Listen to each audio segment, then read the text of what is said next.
Welcome, welcome. We will get started in about 30 seconds.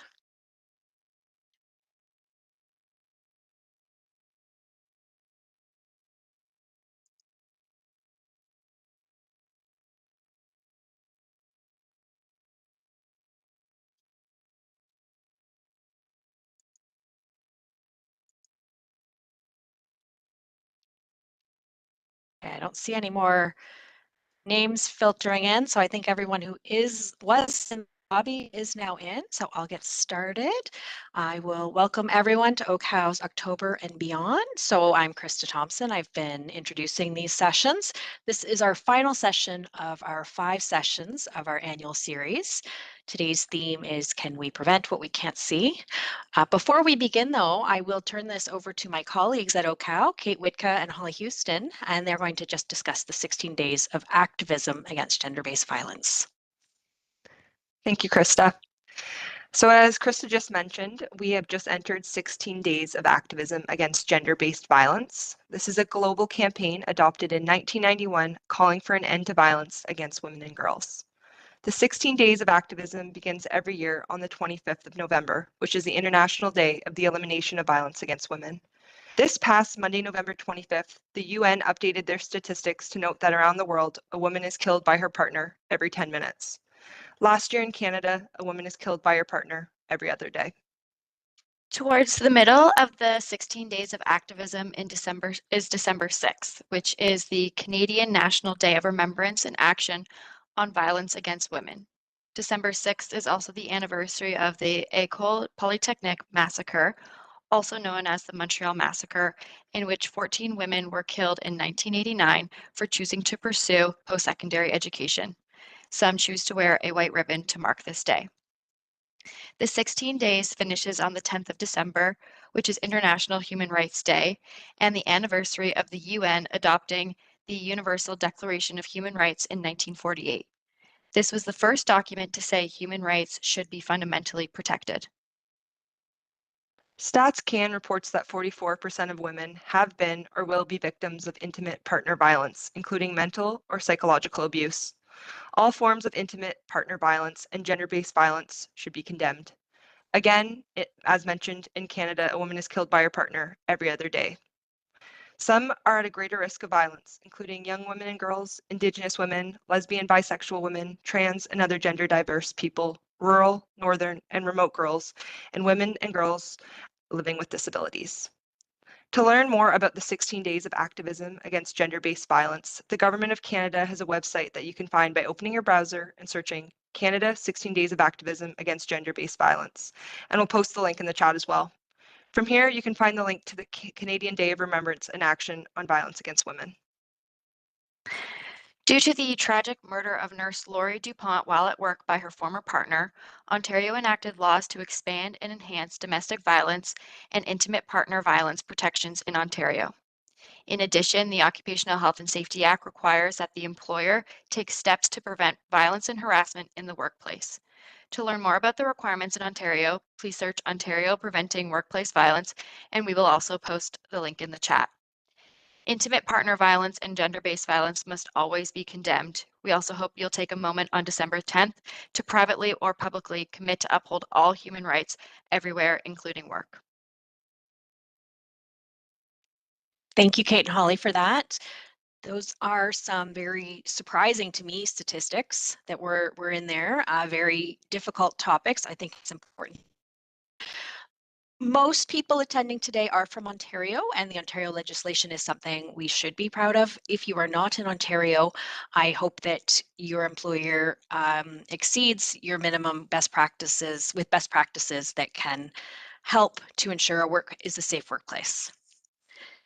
So as I mentioned, today is our final webinar of our annual October and Beyond. We always start in October for occupational disease prevention, and we continue into November. November is Lung Cancer Awareness Month, and lung cancer is a common occupational disease, though it's far from the only occupational illness we strive to prevent. Today's theme is occupational illnesses and today's theme is we can prevent what we can't see, and occupational illnesses are conditions that usually require continued exposures over time to develop. They may even result from a combination of environmental and work-related factors. Ontario's health and safety associations are working to increase knowledge of various workplace exposures, which can't always be seen. So today we're going to be learning about how Ontario's health and safety system is helping to identify hazards and implement effective control measures to prevent occupational diseases.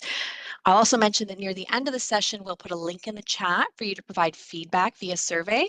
And in the same link, you can request a certificate to verify your attendance at this knowledge transfer session. We are not correlating your answers to your name, so please feel free to be as honest as you like. And those certificates will come out early December, which is unbelievably next week. And I will add that if you missed any of the earlier October and Beyond sessions, we are posting them on the OCAL website in early December, and they are already available on YouTube. So I will begin by introducing our first speaker today. We have Steve Gore, who has the designations of CRST and ROH. Steve is a bilingual consulting professional with over 10 years of experience specializing in occupational health, safety, hygiene, and environmental services and solutions with the goal of helping workers go home to their families every day safe and healthy. Steve is knowledgeable in various industry sectors, including mining, logging, forestry, pulp and paper, construction, and consumer product manufacturing. He holds the Canadian Registered Safety Technician and Registered Occupational Hygienist designations. He is newer to Workplace Safety North, but he's far from new to occupational hygiene and health. So we are very pleased to have him here. He's based out of North Bay, and I'll add that he also enjoys the outdoors with his family. So Steve, I will turn it over to you. Thank you so much for being here. Thanks, Krista, and thank you everyone for attending the final session here of the series. It's been very fun, informative series, and yeah, so we'll kick it off with the presentations here. I'm just going to share my screen and see how we make out.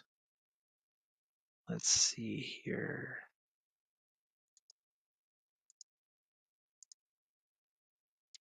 Hopefully that is looking good. Great. Okay, awesome. So yeah, again, I'm Steve Gore. I work for Workplace Safety North, one of the HSAs that Krista was mentioning. We're primarily focused in Northern Ontario, and the next slide here will kind of paint that picture a little bit here. So I chose to focus this presentation specifically surrounding noise. Obviously, noise isn't something we can see, right? And it's also not a painful process losing your hearing. So the focus of my presentation today will be surrounding noise, with a little bit of a lens on mining. So I thought I know this is a very busy slide, but I thought I'd share this because it really paints the picture. If you, we'll send the slides to you later on, you can have a look, but this paints the picture as to where we fall in the system as HSAs. And so the Chief Prevention Office is where we kind of report to, if you will. The system, and for the majority of it, is resourced financially through recovered WSIB employer premiums, right? So part of our funding comes through that, and you see here the arrow on one of the HSAs being Workplace Safety North. Although we are mostly based in Northern Ontario, we do. It's not necessarily geographic based. It's actually more industry based. So Workplace Safety North focuses more on the mining, pulp and paper, forestry, and logging. So we do have some clients in Southern Ontario, but the majority of our clients really are based out of Northern Ontario. So that slide just paints the picture as to where we fall as an organization in the system. Here's our little team, our small but mighty team. You have me on the left there. You have my colleague Judith, who is based out of Sudbury. We also have Philip, who's based out of Sudbury, and Philip is a senior specialist in ground control. So that's mostly in mining. But Philip is well versed as a hygiene resource as well on our team. And Cindy sort of steers the boat there for our team. And so we service all the industries throughout, like I said, primarily Northern Ontario. So we'll kind of start with the basics here, and a lot of people, use the terms interchangeably: noise versus sound, sound pressure, if you've heard that term before. So realistically, we want to define what sound is, right? So at the end of the day, really, it's fairly basic. It's a mechanical wave of pressure. It's essentially a vibration that allows us to hear and listen. So when a sound propagates through a material, and this could be air, most of the time is air, the molecules in the material oscillate back and forth.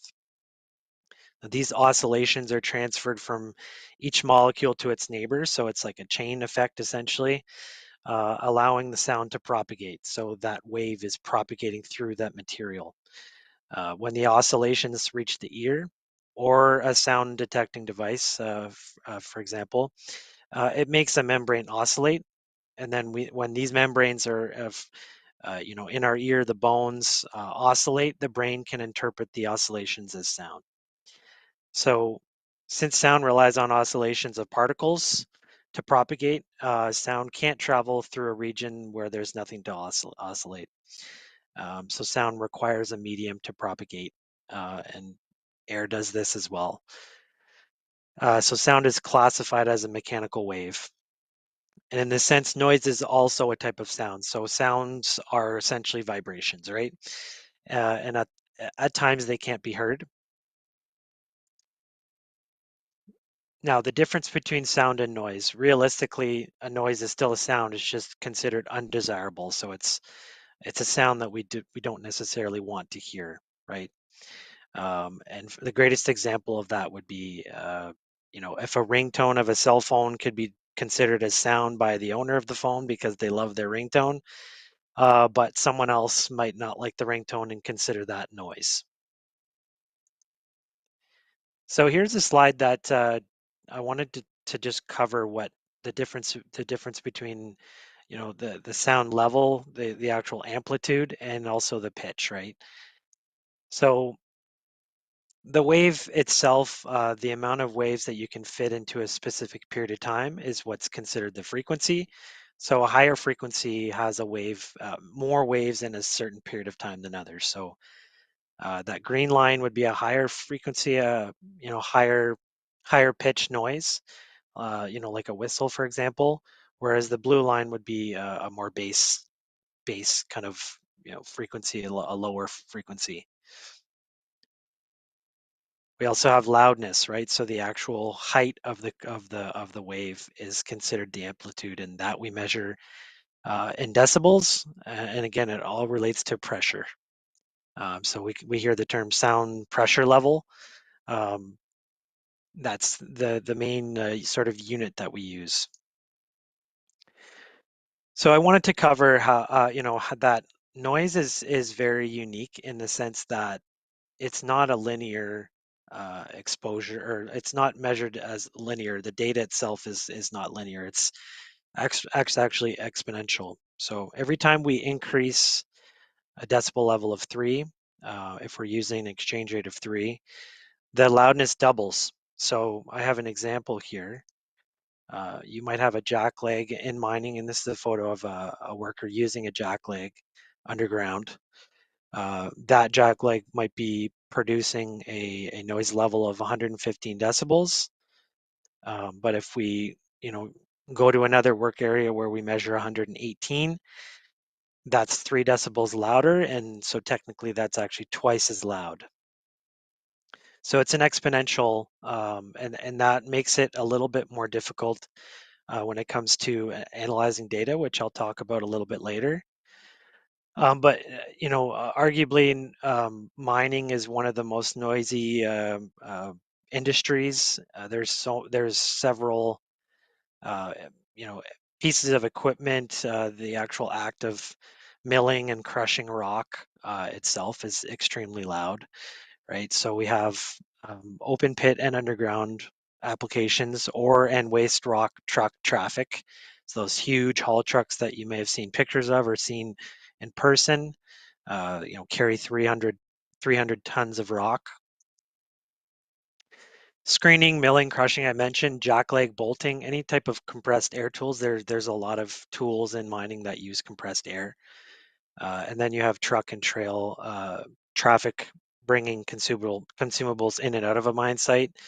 Can be considered noise to folks that perhaps live near a mine site. In Timmins, for example, one of the main mines is right in the middle of the city. So you do have some noise that is undesirable sound to people who live right near the mine, right? So noise-induced hearing loss, you might have heard this term previously, but it's a cumulative process, and it's based on the level of noise that a worker is being exposed to, but also the exposure time itself. We always actually there's a term that I'll wait here to mention. So it's not painful, and the biggest thing here is it's hard to convince workers that it's important, because if they go home every day and their ears don't hurt, then why should I focus on that versus something that caused me physical pain, right? So it's really difficult to get buy-in from workers sometimes because of that fact. It's also irreversible.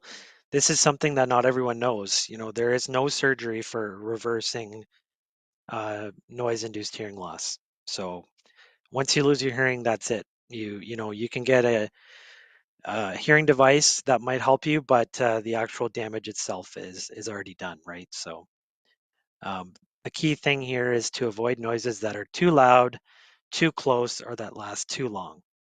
All right, so here I wanted to just throw out some numbers.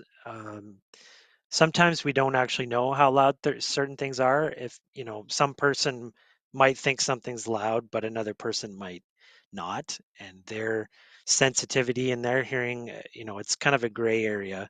But here's some factual information regarding the sound pressure level or the noise level of different sources. So our fridge running, for example, that's 40 decibels. A car in around the 60 to 70 decibel level.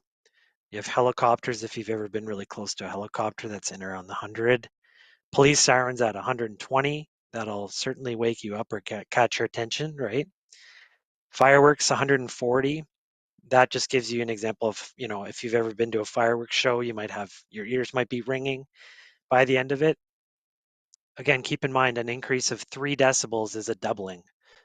So a jet engine is, I don't know, I can't do the math real quick here, but how many times louder is a jet engine versus whispering, right? It's a lot.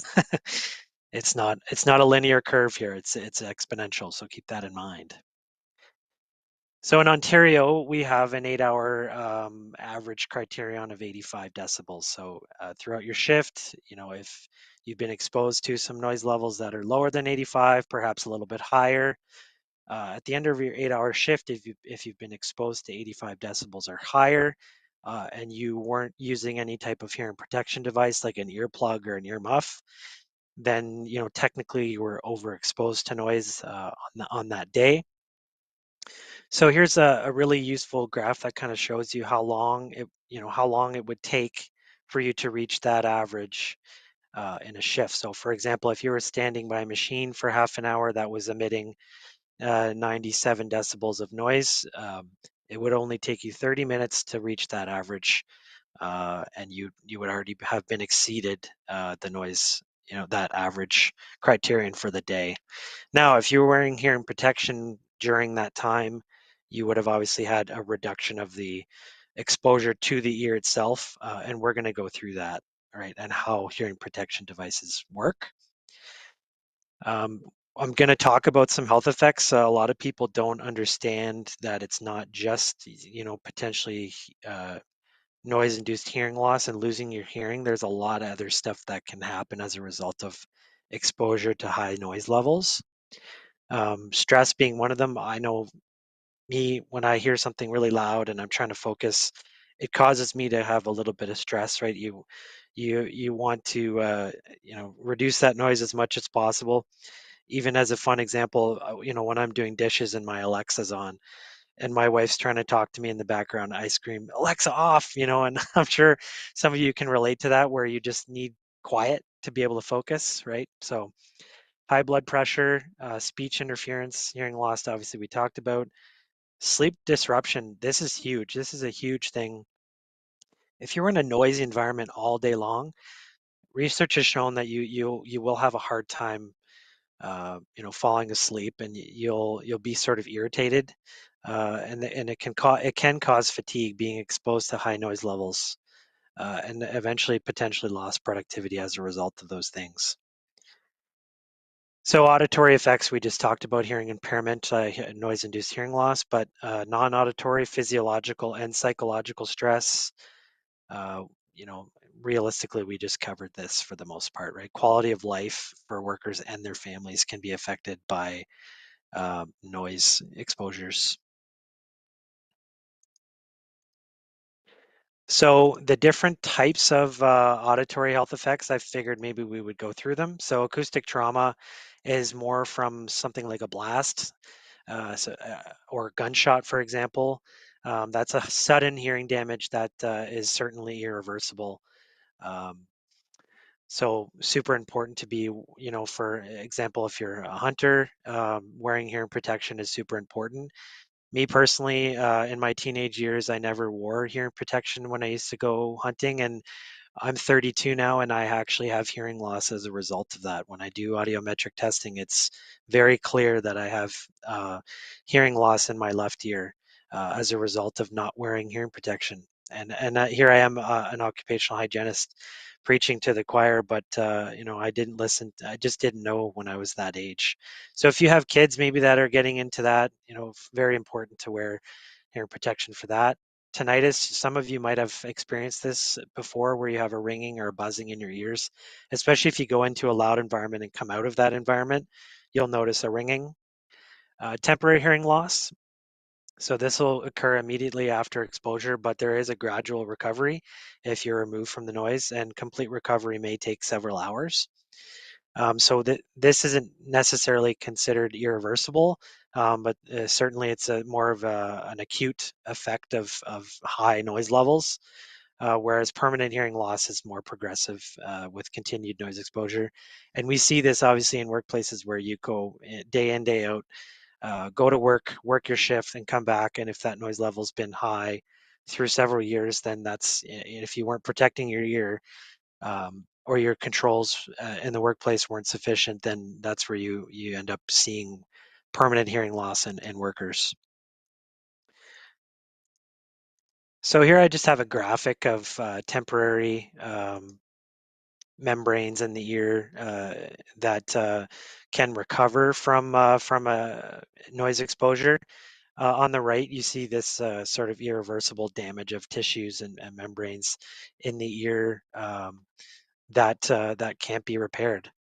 So that those get worn down over time, or in the example I used of acoustic trauma, where like a big blast, for example, that happens very quickly. So here we have normal hearing and the frequencies. So when you get a test, audiometric testing, for example, if you've ever seen where you go in a booth and you've got this little button and they expose your ear to different frequencies at different amplitudes. You have normal hearing of most frequencies can be heard. Here you have conductive hearing loss, where you're not, usually you're only able to hear 40 decibels or higher. Anything below that, you have a hard time. And this is where you typically see people get hearing aids, right? Because it needs to amplify it. Nothing can be heard before 40 decibels, for example. So whispering, we saw whispering as being 40. Below 40, you just can't hear anything. Mild noise-induced hearing loss, you typically see a sharp drop at the 2000 hertz frequency. And I use my example. I have a hard time at frequencies above 2000 in my left ear as a result of the hunting I mentioned, right? Severe, usually see a drop off in around the 1000 hertz. So anything at a frequency higher than that, you just can't hear. Autotoxic, I wanted to mention this as something that might be something you can take out of this presentation, potentially as a health and safety professional. Some chemicals that are used in the workplace might have autotoxicity. That obviously they have target organs, but they can target hearing and your balance, and then there can be some synergistic effects with certain chemicals like toluene, carbon disulfide, styrene, for example. Workers exposed to these chemicals might actually suffer greater hearing impairment. So why do we measure noise in the workplace? It's a very important part of a hearing conservation and noise control program. It forms the basis of the program, right? If we don't have data that tells us how loud things are and where and who's exposed, a program can't really be developed. So it does form the baseline of everything we do, is that data, collecting the data.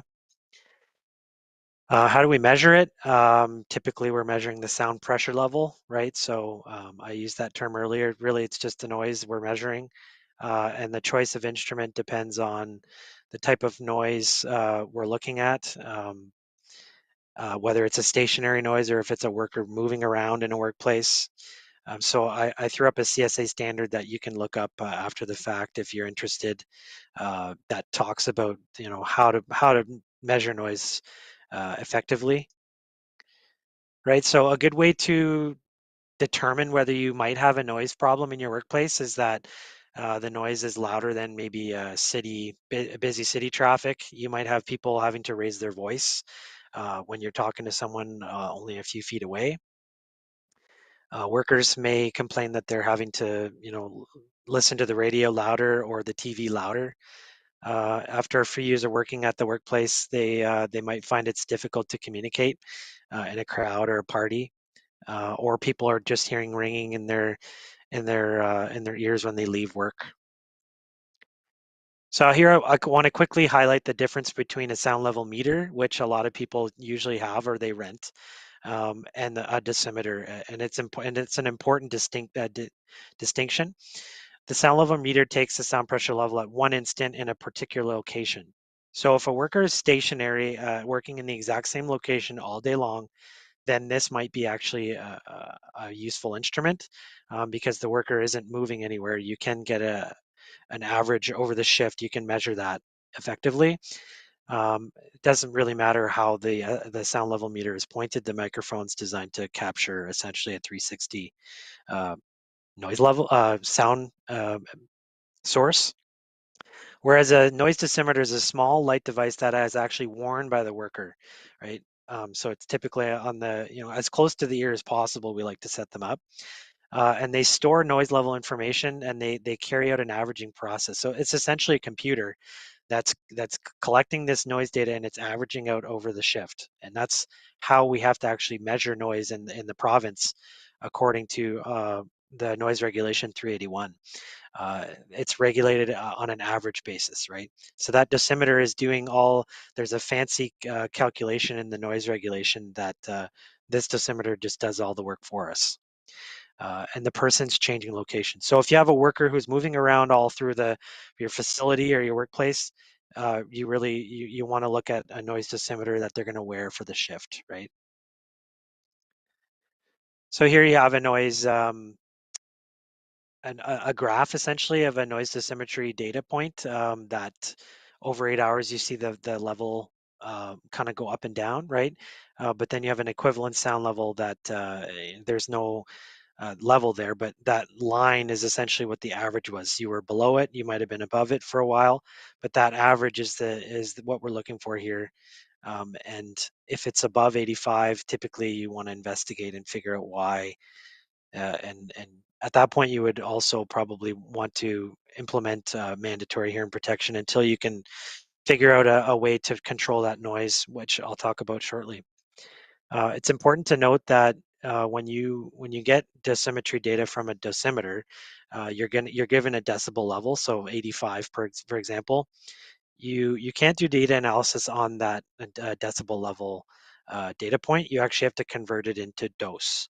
And the dose is what you can use to then do a data analysis, right? So 100% would be 85 because 85 is the criterion we use in Ontario. 200, I believe, would be 88, right? So it's an increase of 3. So for mining, some of the solutions we propose to some of our clients could be berms, right? Mufflers, enhancing mufflers in a way that might have a silencing system. Sequence blasting, so you're not blasting as often. Or that you know kind of break it up a little bit so it's not this massive blast, it's smaller blasts. A lot goes into the planning side of things, the timing and the communication. I know these are fairly generic, but it highlights the fact that managing noise in mining is difficult. It's not a one size fits all solution. And this is where Workplace Safety North can come in and help propose some viable solutions to manage noise, right? It is difficult because typically they're large footprints, right? So what Workplace Safety North doing to prevent noise-induced hearing loss as an occupational disease amongst workers? We identify it as a hazard during our site visits. We might not be there for noise, but if we identify it, we might, highlight that to our clients, providing site-specific training to clients. So clients might come to us and say, can you, develop a training session for us on noise and how, review our policies or procedures with our workers. We provide sound level mapping throughout facilities or the footprint of an operation. So you can, see it in a sort of 2D where you have maybe issues in certain portions of the operation versus others, but also noise dosimetry. So we can, look at all the different workers, perhaps look at them from a group perspective, what their tasks are, what their roles are, and come up with a plan to capture what kind of exposures your workers are getting. We'll audit existing controls. We'll look at PPE, specifically hearing protection devices, and sort of doing an audit of their noise reduction rating. You might have seen this number on a packaging for earplugs or earmuffs. So we dive into that a little more. We'll promote the use of engineering controls as much as possible because realistically, defaulting to hearing protection devices isn't the greatest. It doesn't follow the hierarchy of controls. And to finalize my slide deck, I just wanted to go through a quick calculation and how to calculate whether your hearing protection device is actually sufficient or not, right? So we're going to use earplugs. These Howard Light earplugs have a noise reduction rating of 33, but we need to derate this value. And for earplugs, we actually use 50%. So we're going to multiply that 33 rating that's on the box by half. So then we're left with a value of 16.5. And then we reduce that by an additional 3 decibels. And this is a standard approach that you would want to use for your earplugs. So then you're left with 13.5, and that 13.5 is the number you would subtract from your exposures. For example, let's say I measured a worker's exposure with the noise dosimeter, and their value was 90. If they were wearing those earplugs all day, then we would subtract 13.5 from that value, and then compare that to the criterion of 85. In that case, your earplug was effective. But if you had a noise dosimetry value that was higher, for example, 115 or something like that, then those wouldn't have cut it. Here we have a different earplug here, the 3M. Its NRR, noise reduction rating, is 29. So you're left with 11.5 as being the value you can subtract from your noise dosimetry data for that worker. And here again, we have a different type of earplug there. So the most effective you saw was with the first one. For earmuffs, we don't use 50%, we actually use 70. The reason why is because they're usually a better fit. You can control the fit a little bit more. not everyone knows how to roll an earplug and insert it properly. They're not always trained on it. A lot of times I see workers, the earplug is pretty loose in their ear, for example. Whereas the earmuff, it covers most ears and the fit is generally better. So we're actually using 70% of that value, not 50 for earmuffs. So you're only reducing it by 30%, in which case for this one here, you would reduce by 13.8. Certain earmuffs have higher noise reduction rating than others, especially if they have, noise canceling technology and whatnot. Here we have a double. So the formula for double, by double I mean earplugs and earmuffs. You're going to take the higher noise reduction rating of the two devices, and then you're going to add 5, and then you multiply that by 65%. And again, we're not expecting you to remember these numbers, but it's just practical way of showing you how this all works. So 65% is the magic number for double, and we add 5, and then we reduce by 3, same as the others, and you end up with 21.7. So obviously, way more effective to be wearing double hearing protection, and we only usually use this as a temporary measure, or if we have noise levels that are exceeding 110, for example. Usually, you need that double for that. So try to source hearing protection devices that have higher noise reduction ratings. So have a look at that. Don't just order, the first earmuff or earplug you see on Amazon, for example. Have a look at the noise reduction rating and try to get the higher value if you can. So here's a quick slide that talks about when elimination, substitution, engineering, or administrative controls cannot reduce the noise level to acceptable levels, then hearing protection devices must be used. But the key point here is you have to provide training to workers. A lot of times we see clients just buy your hearing protection devices and give them to the workers and say, here you go, you're off to the races, right? But it is imperative that you provide training on how to properly use them, how to maintain them. And this is where Workplace Safety North, amongst other HSAs, can come in and help develop a training program. So in summary, WSN provides training and consulting services to businesses operating primarily in mining, pulp and paper, forestry, and logging industries in Ontario. Noise is a prevalent industrial hygiene hazard that often goes overlooked, and it doesn't often get properly assessed. Noise-induced hearing loss is not physically painful, but it really can negatively impact your life, both acutely and chronically. It's irreversible, right? So accurate measurement of a worker's noise dose will help employers manage noise and reduce the frequency of noise-induced hearing loss. So here I have a couple references, and thanks so much for hopping on and listening to my presentation. Thank you so much, Steve. I'm just going to put Workplace Safety North's website in the chat, and I'll say it out loud if anyone's watching the recording later and can't see the chat. It's workplacesafetynorth.ca. I also want to add a couple thoughts before we go to questions. If anyone has questions while you're thinking of them, feel free to put them in the chat, or you can put your hand up and unmute if you'd like, either or.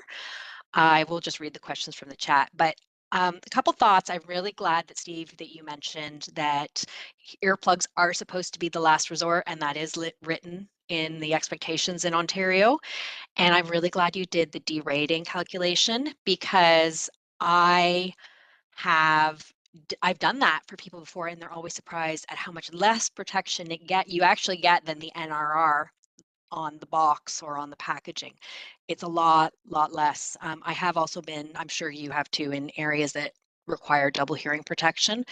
And you have to really plan and do training, because when it's that loud, you need double hearing protection, then you have to have a signing or a way of communicating with people that does not involve speaking, because it's too noisy to even hear each other when you're up close. So you really have to do that.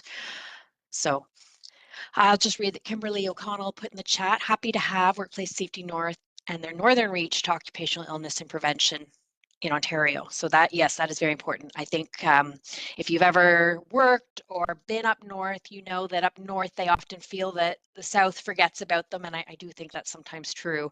And we need to reach out. We need to do a really good job of reaching out to our northern Ontarians. think that's a gap sometimes. So if you And have if any any, questions, yeah. I was just going to mention, if anyone, has any specific questions after the fact, feel free to reach out. I'm all ears and happy to help. Whoever wants to reach out, I'm happy to chat further. Great. I'll just share a little personal anecdote. My grandfather had noise-induced hearing loss, and I'm not sure where the technology is today. At the time, the technology for hearing protection was not great, and it's very isolating. All hearing loss can be very isolating occupational illness, or if it's a not noise reducing or induced, it's just an isolating illness. So Melanie in the chat asked, how do you select engineering controls like sound barriers? What are considerations you would look for?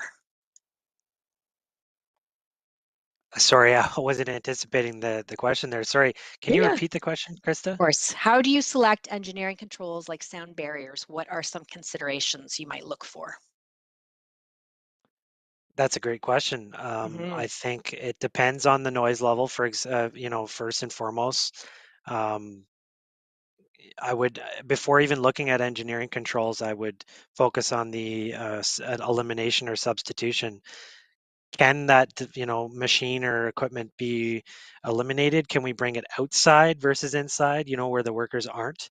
Or can we substitute it for, for example, maybe it's a gasoline engine or a diesel engine? Can we replace it with an electric one that will be significantly less loud? I would focus on that first. And if that's not feasible, then yeah, obviously you're going to move to engineering, and then you're going to want to look at what kind of noise level are we actually getting from this piece of equipment. That will probably determine the density of the barrier you're looking at. Obviously, financial means is another thing that you'll have to look at. If it's engineered out the wazoo, it's going to be expensive versus if it's a pretty simple basic little thing that you build from Home Depot, that makes a difference as well. And this is where it gets sometimes a bit difficult to figure out you know how much reduction do you need, how much are you looking for. But yeah, different types of materials are better than others. Different acoustic panels, concrete versus something that's fibrous is going to have a different noise reduction rating, I guess, if you will. So those are my preliminary thoughts, but I'd be happy to chat further with Melanie if needed. Yeah, and I'll add that sometimes the cheap stuff works just as well in a lot of situations. That's been my Yeah. experience. Fabric or anything with a high surface area is going to absorb a lot more. Melanie has a follow-up question, but before I read that, I'll just point out that Lawrence Kurtz has commented that a great movie to illustrate the impact of noise-induced hearing loss is called The Sound of Metal. I hadn't heard of that, so I'm gonna have to look that up. So Melanie's follow-up question is, are sound barriers similar to hearing protection devices? Do they all have ratings based on how much they'll reduce sound? I Great. haven't Okay. seen that many with an actual noise reduction rating. No, Have you? because I mean, you'd have to have all kinds of fancy instrumentation realistically to True. measure it, and it's not a one size fits all approach, right? To me, they wouldn't really be able to tell you exactly what you're going to get out of it. You'd have to measure it after the fact.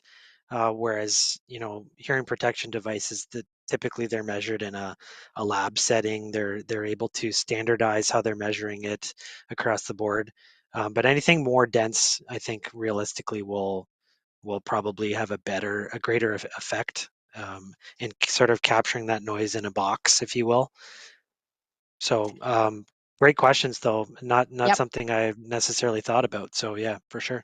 I know that barriers, where I've seen them used well is like on the ceiling to help reduce the noise from reflecting off the surfaces as much. I've seen that work really well. But oftentimes, if you're at the point of getting barriers, sometimes you need to get into enclosing either the equipment or having a control room that's enclosed to help with that, because it really does Hmm. depend on a lot of factors there. But Hmm. you're Yeah. absolutely right. They can be made cheaply with stuff from Home Depot. or Lowe's or yeah. whoever. Yeah. Yeah, yeah, and that can be a recommendation we make to some people who might not have the Mhm. biggest budget, that they need to build something. That might be something we recommend. So, Okay. and obviously before and after we could measure, Mhm. what the effect of that is. But yeah, Yeah, and Abdi adds in the chat, another consideration is if the barrier creates a safety issue like blocking a view, and that's a great point. You don't want to introduce a new hazard. that's right. Yeah. Okay. And Lawrence adds that Sound of Metal is about a heavy metal drummer who experiences rapid hearing loss, and you hear it from his perspective. Okay. Mm, Oh, that would be interesting. Okay. Any other great suggestion. questions? Yes. Hearing or seeing anybody coming through, you're welcome to add questions later that we can get to. Kimberly adds that that is a great film. So thank you so much for presenting today. I'm really, really pleased that you were able to be here. So I'm going to introduce our next speaker. Staying within Ontario's health and safety system, we have Jennifer McKenzie. Jennifer is or has the position of Director of Stakeholder and Client Engagement at the Infrastructure Health and Safety Association. She's been there at the IHSA for 8 years. She achieved her Occupational Health and Safety Certificate at Algoma College and earned Canadian Registered Safety Professional in 2016. Before IHSA, Jennifer had over a decade experience as a health and safety professional in the construction and industrial sectors. During her career, she primarily focused on overseeing health and safety aspects related to renovation, hospital, and demolition projects with an emphasis on vehicle and equipment hazards. And she's trained and contributed to the development of IHSA's signaler and TCP, as well as traffic control temporary work zone training programs. Her involvement extends beyond her primary role. She is also an active member in the Labor Management Network, holding advisory status under Section 21 of the OHSA, or Occupational Health and Safety Act, for the last 10 years.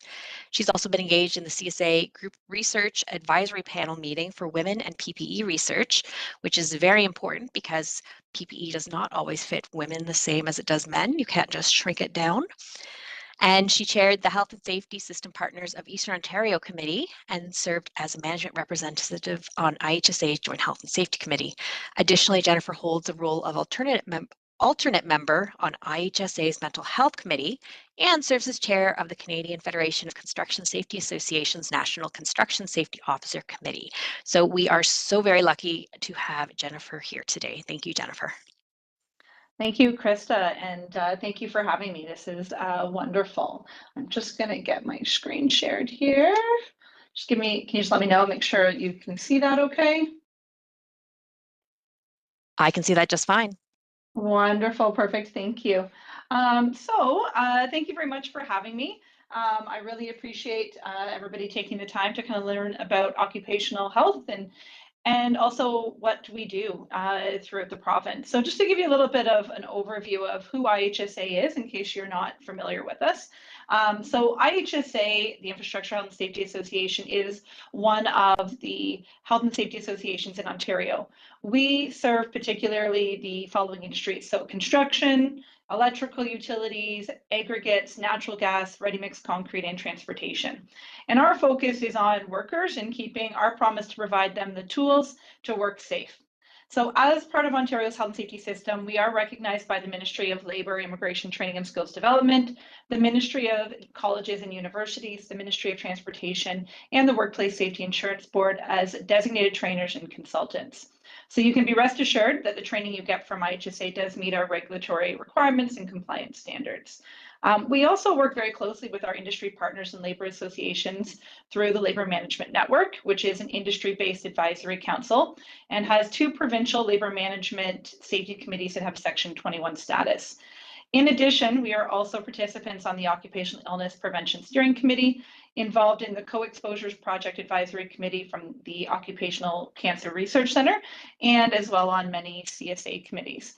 And so what I'm here today to talk to you about is really about what are the resources that IHSA has that can help and assist you in your day-to-day work, and reviewing the hazards, particularly to occupational hygiene.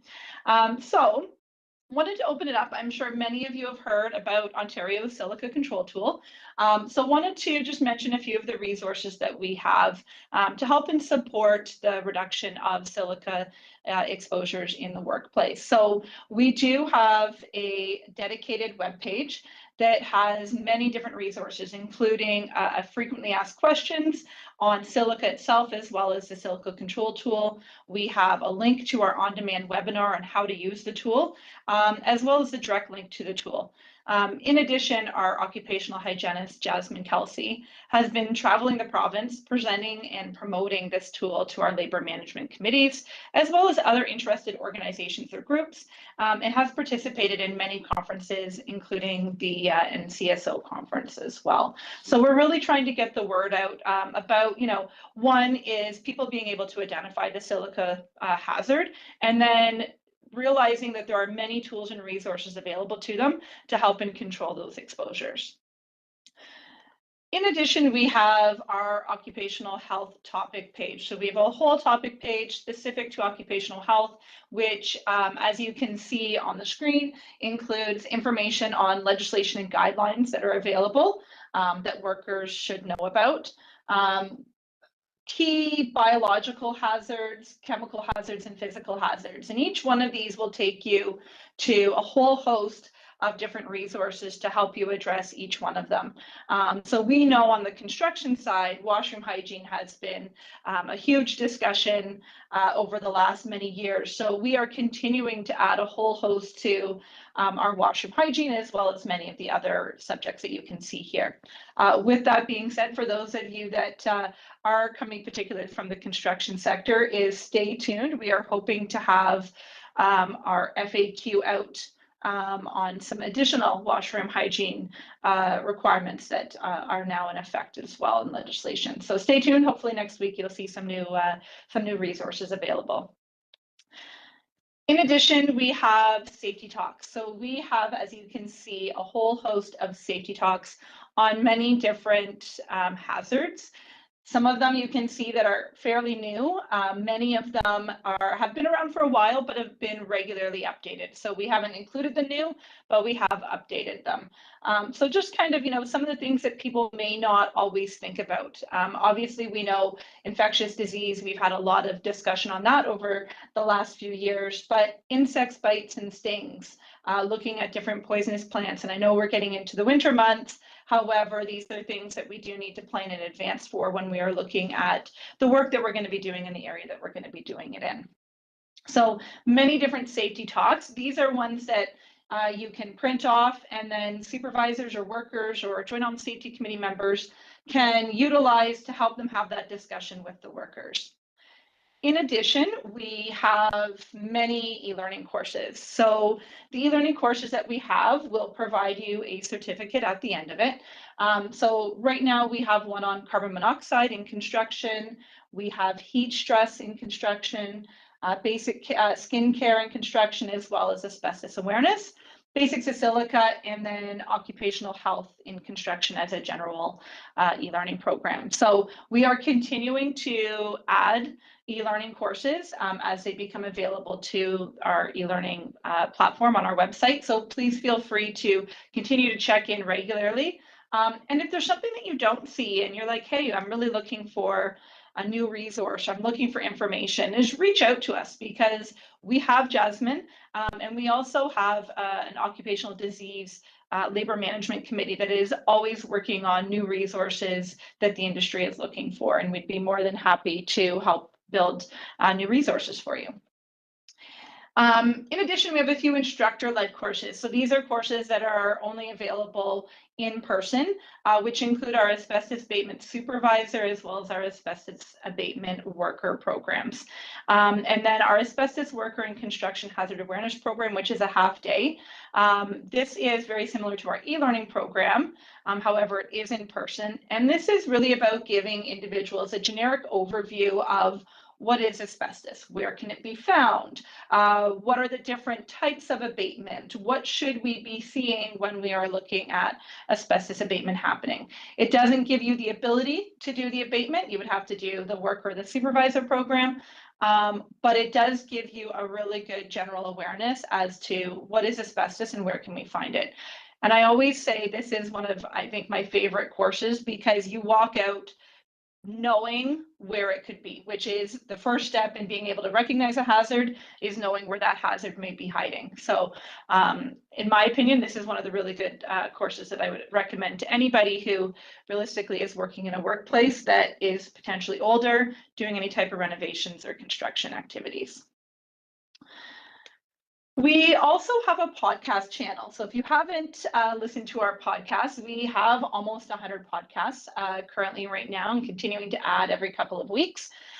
So we have listed the ones here specific to occupational health. So we do have a generic occupational health podcast. And then in addition, we also have ones on heat stress, noise exposure, silica exposure, working outside in the Canadian winter, which is obviously one that we're getting into today. I'm not sure about where everybody else is, but I woke up to snow on the ground. And then asbestos on construction projects, looking at the occupational hygiene compliance campaign coming from the Ministry of Labor. And then again, another relaunch of heat stress, and then the basics of air quality testing in a workplace. So some really good resources. I know I always love to listen to the podcasts in the car, because it allows you to kind of be able to listen instead of just listening to music, and be able to dive into it a little bit deeper. And then in addition, we have our YouTube page. And so this YouTube page with our Safety Talk video started a couple of years ago. And there was a particular focus at the beginning to help and assist with the compliance campaigns. However, we have over the last few months started to bring more types of hazards into the Safety Talks. So we've actually recorded quite a few Safety Talks in the occupational health side over the summer that are going to be released over the next few months. So although most of them that are here are more of the construction-based physical safety hazards, we do have ones on noise as well as silica, as well as respiratory protection that will be coming out very shortly. So stay tuned. There is going to be some great videos specific to occupational hygiene. And just to let you know, these are short Safety Talk videos. So we know everything is changing. How we learn is changing. How we listen is changing. So these videos really try to grab the attention of the listener very quickly. We keep them only for a couple of minutes to give them that important information that they need, and then we kind of send them on their way. So it's a really good resource tool, especially when you're trying to get a message across, maybe in a different way, and trying to make sure that you grab the attention of those that are listening.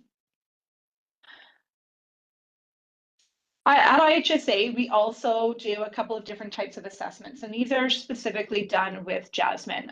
So we do air quality exposure assessments. So looking at respirable crystalline silica, looking at total dust, respirable dust, isocyanates, welding fumes, carbon monoxide, etc. And then we also do noise exposure assessments. So doing a comparison against what the occupational exposure limits are. Currently, right now, we're working on a project. So we're carrying out a small exposure assessment for exposures of the drywall trade against respirable crystalline silica and respirable dust. And we focus on the following specific tasks. So boarding, rough sanding, and then looking at the fine sanding. So the focus of this will be on the commercial side, and then we're also going to be looking at the residential side. And we're looking to wrap up the commercial side very soon and be looking to get into and complete the residential sector in the near future. We also have completed our first set of sampling for the commercial pole sanding. So definitely lots of new information that's going to be coming down the pipeline as we continue these assessments. And then one of the other things that we have, and this is a great toolkit, we've had it for years, it has been updated and is continuing to be updated, is a lot of times workers will go to their doctor and they'll be like, yeah, I'm just, maybe not feeling well. I might have some different symptoms that I'm not really sure what it might be. This diagnostic toolkit is really helpful for not only the worker, but for the physicians that the workers are going to see. So this is a physician's guide to the common exposures based on the trade workers that they often face. So based on the trade, it will then list what are the potential exposures that worker may come into account with based on what their trade is. So for example, if I'm a pipe trade worker, it would have asbestos listed as well as many other different items listed there. But it's a way for us to be able to inform the physicians as to what it is that you're doing day to day and what it is that you might have been exposed to. So it includes the common hazards, it includes outcomes and criteria for physicians and primary healthcare providers to consider making, and it adds an educational piece. It adds that awareness so that workers as well as healthcare providers can have a better understanding as to what it is that they're doing every day that might be affecting their health. And we also have coming soon, not released yet, but will be very shortly, a strategy for preventing exposures to occupational health hazards. And this manual is designed to help workplace parties on construction projects comply with the regulation for the control of exposure to biological and chemical agents. So Regulation 833. And it provides guidance on the assessment and control of exposures to biological and chemical agents, including air monitoring, the hierarchy of controls, and the use of personal protective equipment. And this information is intended as like a general guideline only. Again, it's to help guide us in the right direction. And then heat stress. So although I know we're getting into the cold weather, we do have many different resources on heat stress, and it's quite common in our industries that we serve. So we're promoting the heat stress toolkit on our website. It's also, we have a whole heat stress webpage, which includes posters and infographics, safety talks, and then stay tuned for many more resources to come. You may not have heard, but there is a new bill, Bill 222, called Heat Stress Act, which was announced yesterday. So we'll definitely start to see some more resources and some more information coming out about heat stress in the near future.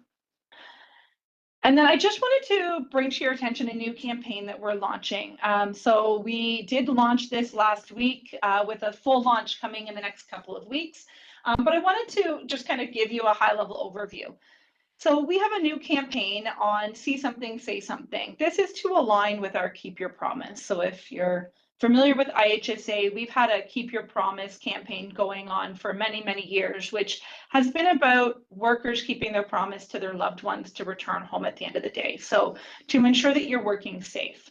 The See Something, Say Something campaign is part of our Keep Your Promise. However, we're focusing on the person working next to you. We're focusing on keeping your promise to the worker that's working next to you and making sure that all workers on the job sites come home at the end of the day or at the workplace.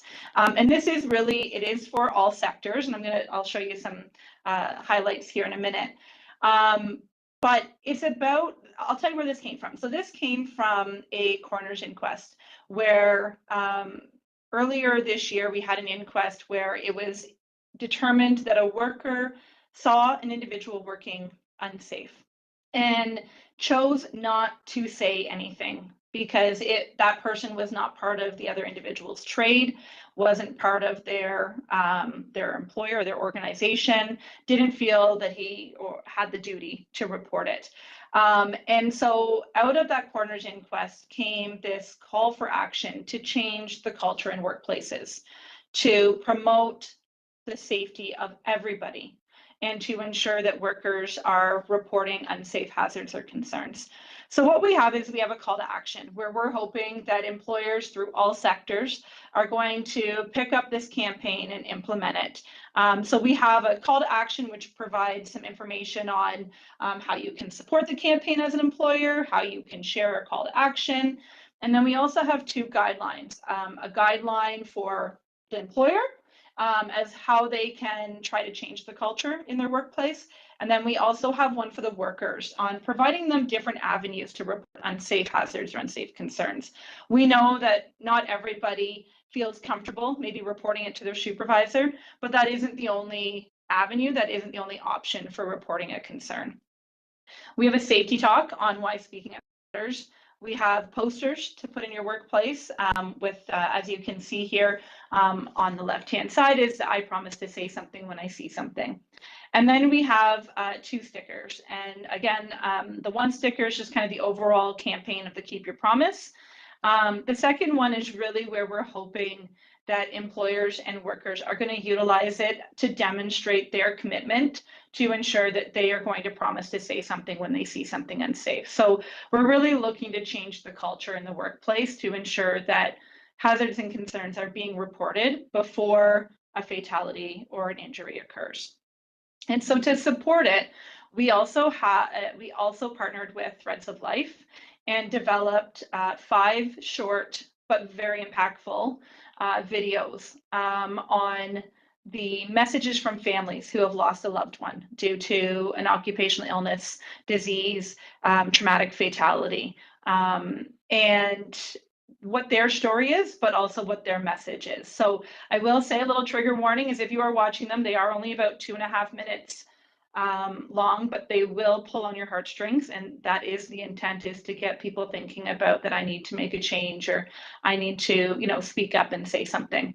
And I will just highlight the Heather Dahmer video. So Heather Dahmer lost her husband to mesothelioma, which, as we know, is an asbestos-related disease. And she talks about her story of from the time of the diagnosis right through to his last moments, and then also, you know, the aftermath of that situation. So we're really hoping that this campaign is going to be included in all workplaces and hopefully change the culture where everybody feels comfortable speaking up when they see something unsafe. And then the last thing I just wanted to note is there's many different ways that you can stay connected with us, whether it be through our LinkedIn or our X or our Facebook pages, on YouTube and Instagram. Feel free to follow us. And if you ever have any questions in regards to occupational hygiene, please feel free to reach out to Jasmine Kalsi, who is our occupational hygienist. Unfortunately, couldn't be with us today, but her phone number as well as her email address are there for you.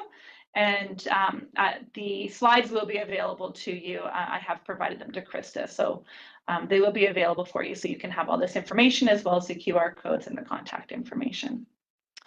And so I'd like to say thank you very much for listening to my quick spiel of who IHSA is and all of the different resources that we have available to you to help you identify and control occupational health hazards. Okay, thank you, Jennifer. I will just add that the website for Infrastructure Health and Safety Association has a lot of wonderful resources. Their website is ihsa.ca, and I've also put that in the chat for those who are watching live. If you have any questions, please go ahead and put them in the chat or put up your hand if you'd like to ask live.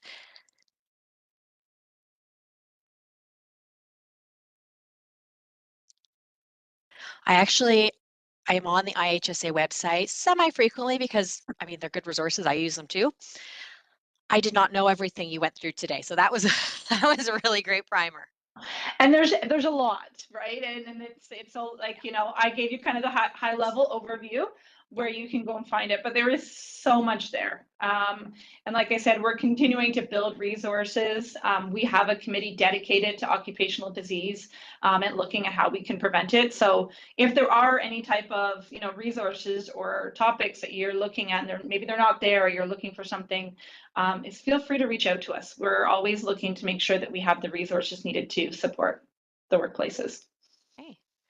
Well, I'm not seeing any questions, so we'll move on, but I just want to say thank you so much for being here, Jennifer. I appreciate it. You're welcome. Thank you very much for having us.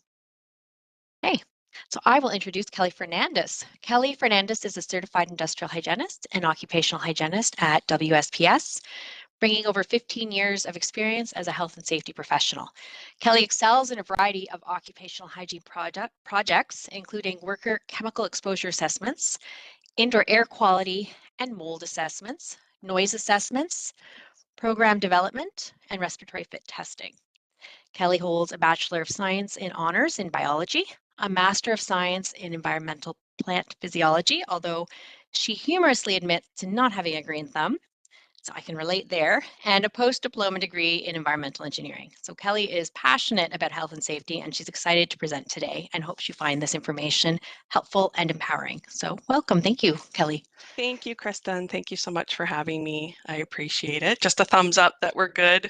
You can see my screen? Yes, I can see it. Yes. Perfect. Okay. So moving along, just a quick disclaimer that some of these images are copywritten in this presentation.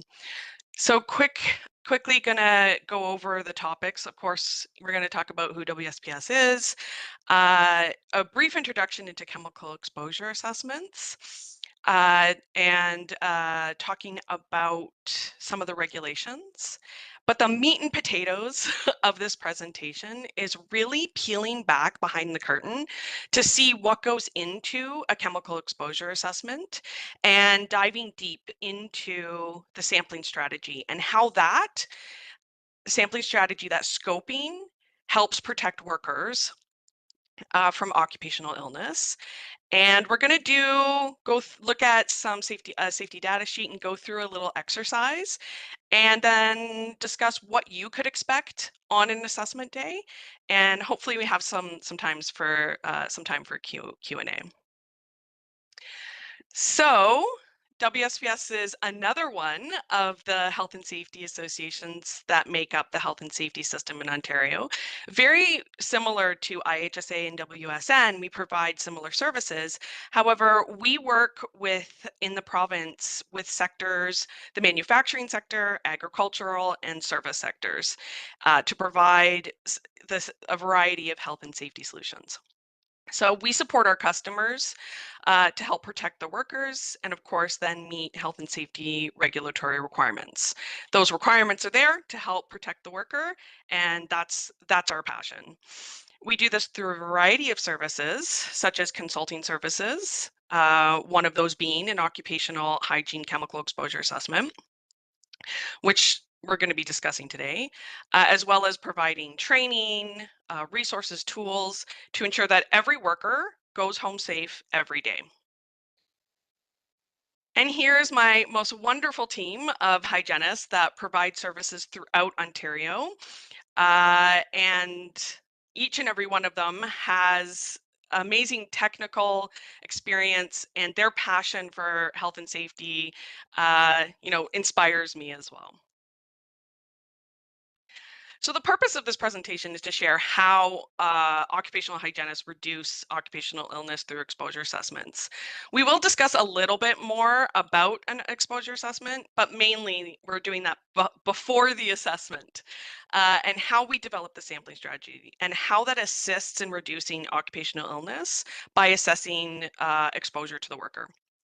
So exposure assessments, or sometimes you may hear them called air monitoring or air sampling, although it is so much more than that, is the detection and assessment of chemical agents to which workers may be exposed.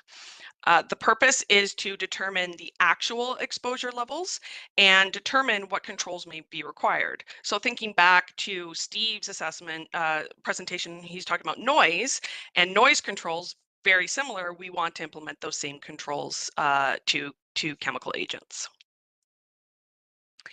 If you've ever participated in a sampling event yourself, maybe you've even worn a sampling train, you may recognize this first picture here of a pump with a tubing with a cassette attached to it. We call that a sampling train. You may also have found that an OH comes in, they set up their equipment, we collect our samples, and then we leave. And you may also have seen a report afterwards, summarizing what was done for the assessment. But I think we miss all the beforehand that comes, which we'll be discussing. So depending on the chemical agent that we're sampling, there's a variety of media and tools. So one example here being the cassette. but there's also badges that we may use, tubes to collect, and each chemical agent needs to be collected in a specific way. There are two main types of samples that we collect in the field. So one here, examples of personal sample, where we're placing the sampling train on the worker in their breathing zone to collect the exposure for their work shift. Depending on the activity, we may also set up area samples, but our ideal preference is the personal sample. There's also real-time instruments that can be used to collect data. It collects it on a computer, and then we can download and analyze that later. So there are various regulations that could apply to your facility or project under the Occupational Health and Safety Act. I've listed a few here. Depending on the type of work that you're doing, there's different requirements, maybe to collect exposure samples or to determine the level of exposure to workers, even implementing a control program or having your workers go through medical surveillance. And these regulations are in place to protect you and meet regulatory requirements. So occupational exposure limits in some of those regulations. So for example, regulation 833, there are what we call occupational exposure limits that provides like the maximum level of exposure for a specific amount of time to which a worker can be exposed to a chemical or biological agent that doesn't impact or likely not to affect the health of the worker. And the ministry has also adopted some of these, some of the TLVs or the threshold limit values from the 2017 ACGIH guidebook. And those are also part of regulatory compliance as well. And then the third piece to that is there's also best practice guidelines out there. For example, the most recent ACGIH TLV guidebook. That's not regulated, but it is something that hygienists will use as best practice. And the three main occupational exposure limits that we use day to day, we call them TWAs, STELs, and ceilings or Cs. Time weighted average limit is the limit that a worker can be exposed in a day or a week. Short-term exposure limit is what it says, short, a 15-minute sample that a worker can be exposed to no more than 4 times during an 8-hour work shift with at least 1 hour in between the exposures. And then the ceiling limit, which is at any time the worker can be exposed. So it could be even a really, really short exposure that the worker can be exposed to. There are other limits called like excursion limits, or even, of course, IDLH, immediately harmful to life or to cause death, that we also may use. So before we even get to site to complete the air sampling, we need to get an answer to all these questions. We need to know the who, the what, the why, when, and how long we're doing the sampling. And many of us hygienists have created our own templates or a series of questions to ask this. And we will do this either what we call through a scoping call or a scoping site visit, where we go through the facility to get all the answers to all these questions. And we're going to get a little bit deeper into it. So, for example, this is a table that I use to gather information, and I will go over each of these, but I want to share how important this part of the sampling strategy is, or how important this scoping visit is in helping us prevent occupational illness. So this visit or call gives us the opportunity to get to know the site and even offer recommendations before we ever take a sample. So for example, I've been to sites where I see workers spraying isocyanates as an example.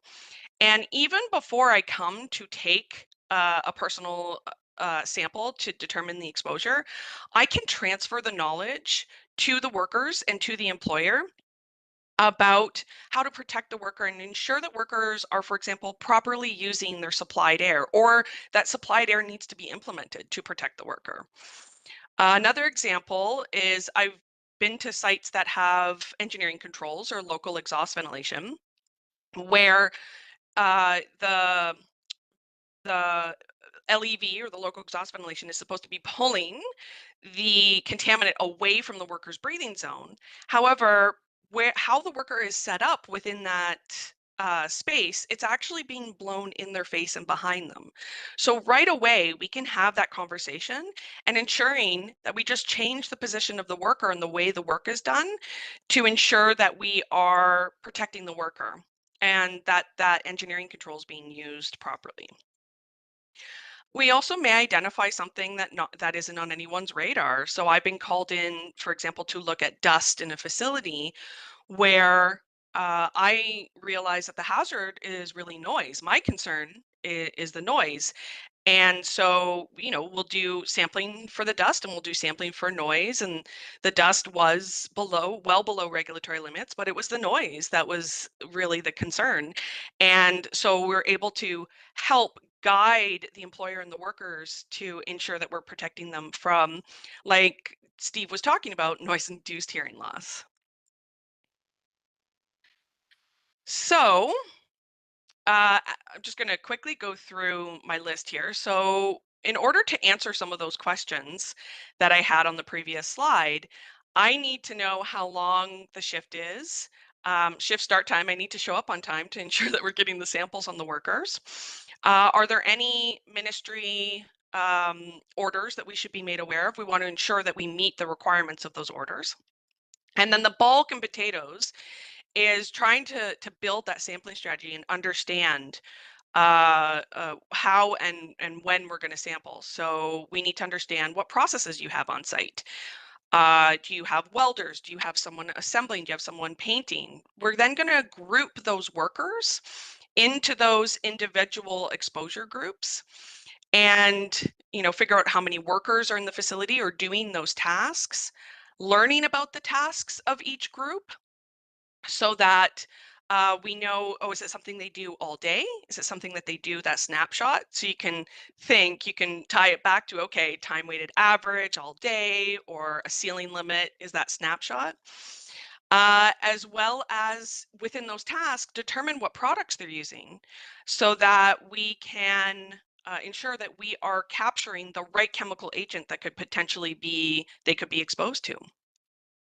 And then also we're looking for those controls that are in place. What controls are in place now? Because part of the assessment isn't just collecting an air sample, it's to determine that the controls are in place are effective, that they are working.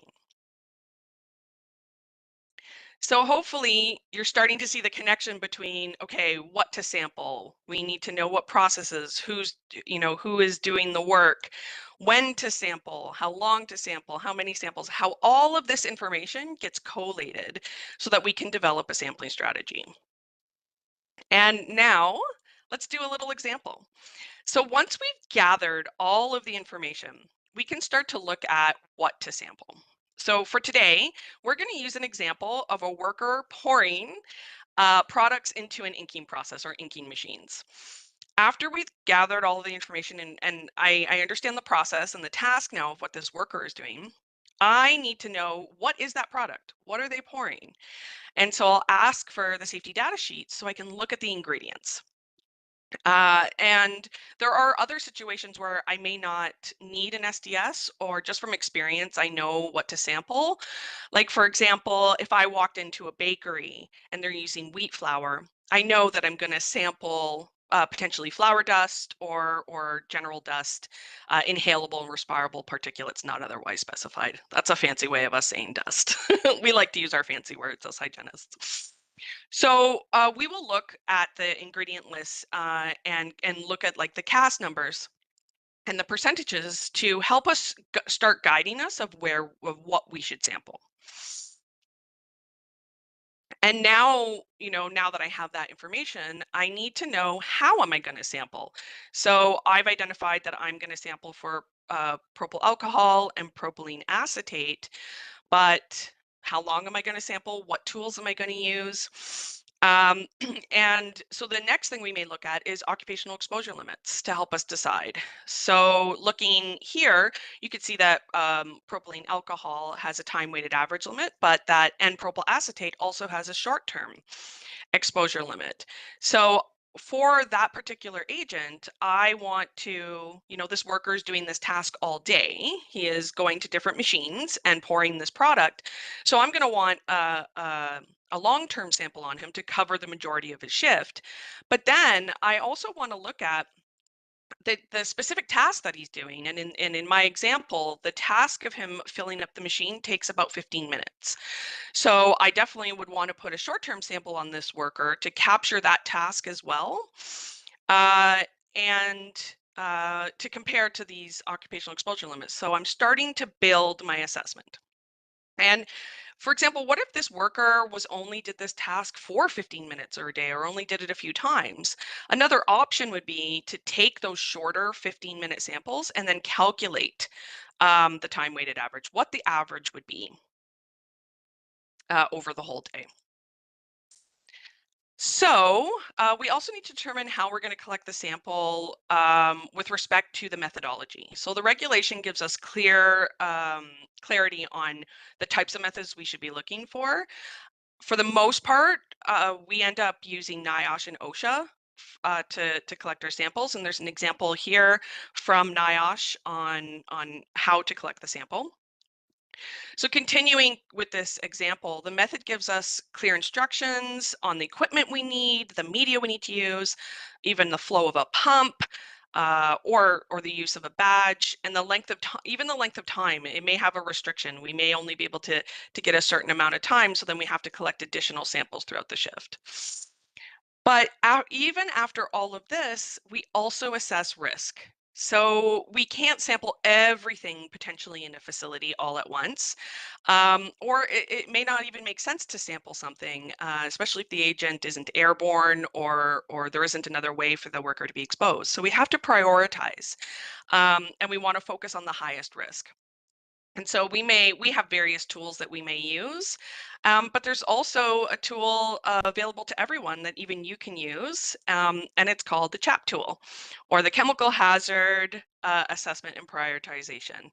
It is available online. I do have a link to it later, and it will be shared on the website once this is posted. And you can put in all the information regarding the product. So continuing with my example, pouring product into the ink machine, I entered in my product, and it can do up to 10 products at a time to help you assess that risk. So you put in the information from the safety data sheets, so the hazard statements, if it's a liquid, temperature, how much the worker is using. And when I get to the end, you can see in the bottom where it says result, it says RL4, which is very high. So obviously this is going to be part of my sampling strategy. And you can put in more products. I just collated 2 here just to show the difference.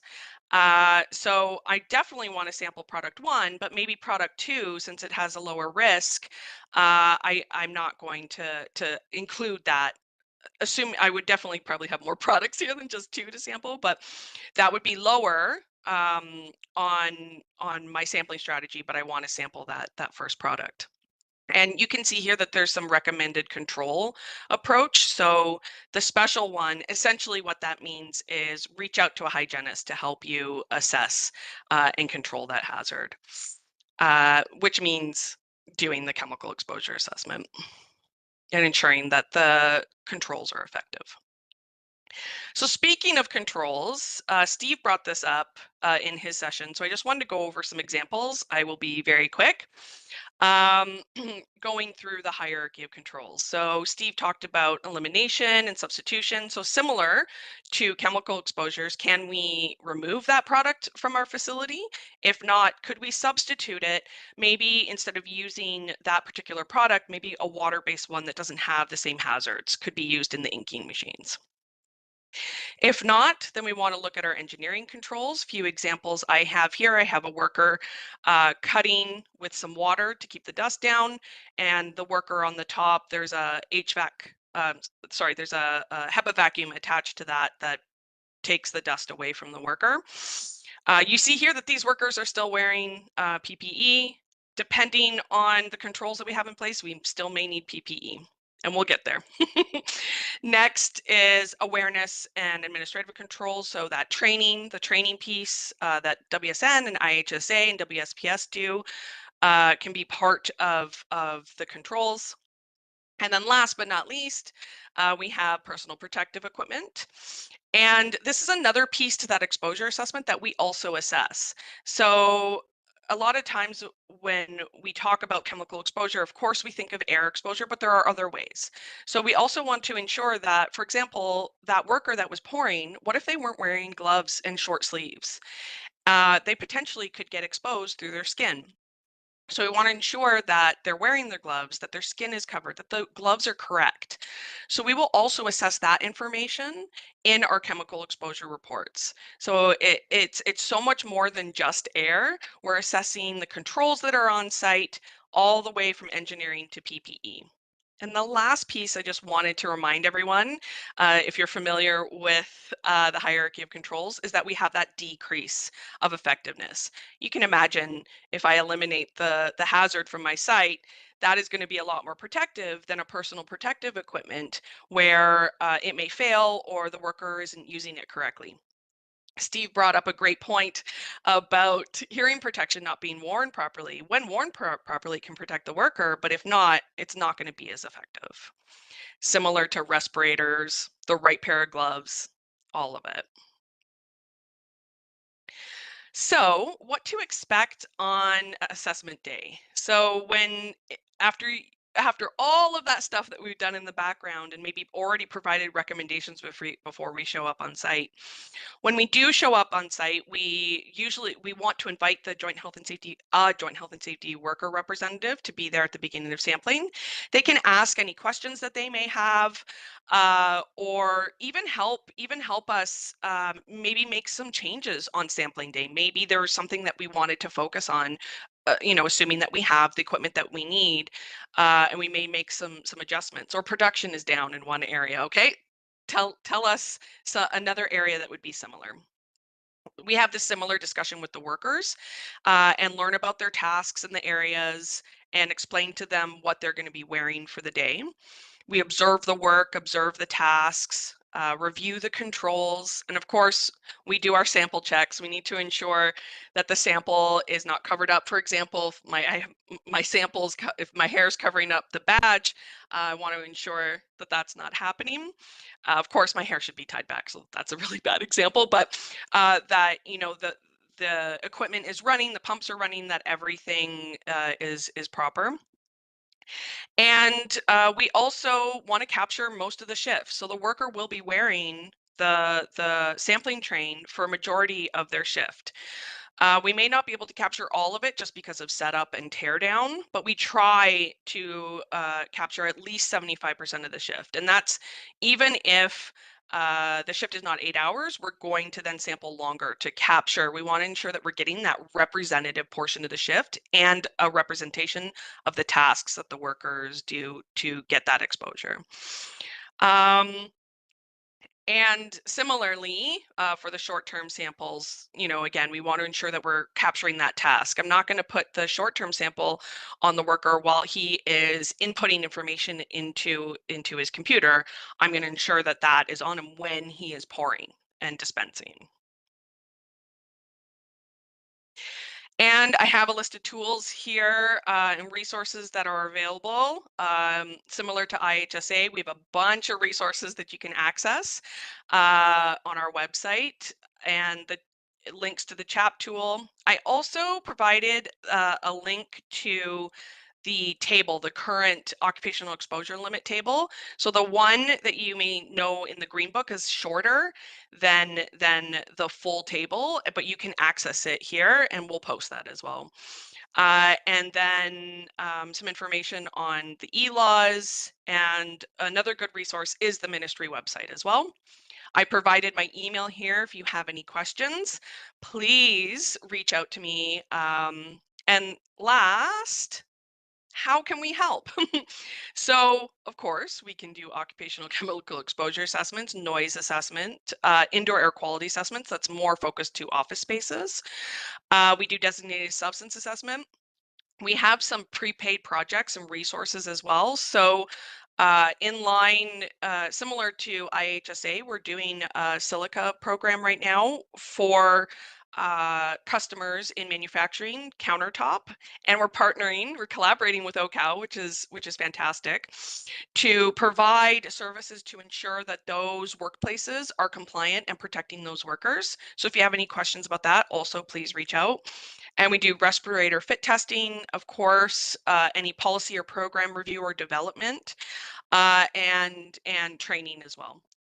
And on the website, we have lots of free resources. We also have podcasts and safety connections that can connect everyone. And that is all for me today. Thank you. Thank you very much for your time and attention. I really appreciate it. Oh, thank you so much, Kelly. That was so good. That was like everything you wanted to know about occupational hygiene sampling, but we're afraid to ask. That was so good. That went through it from start to finish. Thank you so much. Okay, so I know we're just after 1:30. I know we put the link in the chat already for those who had to go right at 1:30. It is there. You can scroll up to find it. Kate, if you would just post it one more time. So I want to thank Steve Gore, Jennifer McKenzie, and Kelly Fernandes from Kelly Workplace Safety and Prevention Services, Jennifer from Infrastructure Health and Safety Association, and Steve from Workplace Safety North. Do we have any questions for Kelly? Just hopefully quick ones, noting the time, but we can put you in contact with Kelly. If you have a longer question, you can use the form to request that as well if you didn't catch her email address. Okay, I'm going to turn this over to Kimberly. Thank you. Listen, I will not keep us any longer today. It is just such a pleasure for me to thank the team that put this October and Beyond series together. And I'm not going to name the names. You see them in front of you today because I'm going to forget somebody. And it is such a big team being led by Krista and so many others. And I hope that you take home over the series, you revisit the series, you find impact in your workplaces. And as many have noted in many places with me, I have a dream to empower workers to all be working on their occupational health. Some would say a little bit trying to turn the world into hygienists, but that really is another way of saying that. And I just wanted to thank all of our speakers throughout the series, our leaders, our researchers, and I hope that what we are conveying is the partnership and collaboration to empower workers to protect themselves and to get home safely and healthy. And yeah, thank you.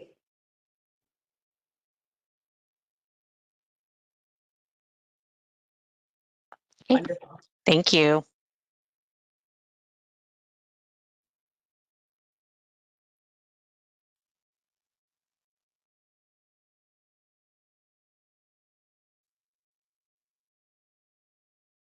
Sorry, Krista, I didn't really end that like with an ending. I just said thanks. That's okay. Okay. It works. It works. All right. Have a great day, everyone.